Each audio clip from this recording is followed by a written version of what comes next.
ભારતીય ટીમને બે મોટા ઝટકા, ખૂંખાર ક્રિકેટરો ટીમમાંથી બહાર, એક તો જાતે જ નીકળી ગયો.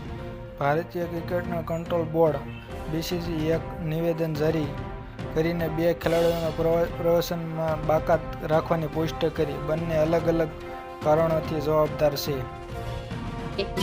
હવે આદિવાસીઓ માટે ઊભી થશે રોજગારીની તકો, જાણો પ્રવાસન ક્ષેત્રનો વિકાસ, ક્યાં કેટલી મળશે નોકરી. રાજ્યના પ્રવાસ ક્ષેત્રનો વિકાસ અંગે આનંદના પ્રમાણ વૃદ્ધો માટે 5 મળીને 10 સમજૂતી કરાર કરવામાં આવ્યા. કુલ 770 કરોડનું મૂવ કરવામાં આવ્યું છે. નાગપુરમાં વિસ્ફોટ, બનાવટી કંપનીમાં ભીષણ વિસ્ફોટ, 9 લોકોના જીવ ગયા, અનેક ઘાયલ. મહારાષ્ટ્રમાં નાગપુરમાં એક કંપનીની મોટો વિસ્ફોટ થયો. મળતી માહિતી મુજબ વિસ્ફોટમાં અત્યાર સુધીના 9 લોકોના જીવ ગુમાવ્યા.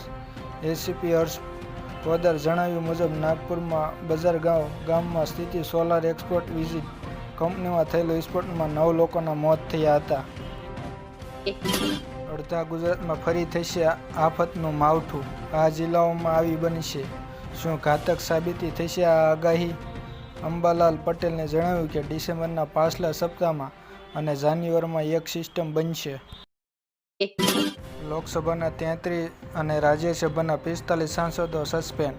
શિયાળુ સત્ર અત્યાર સુધીના 92 સંસદ સભ્યો સસ્પેન્ડ. સંસદના શિયાળુ સત્રમાં 92 સંસદ સસ્પેન્ડ કરવામાં આવ્યા છે, જેથી લોકસભામાં 33 અને રાજ્યસભામાં વિપક્ષ સાંસદો સોમવારે 18 ડિસેમ્બરે સસ્પેન્ડ કરવામાં આવ્યા છે.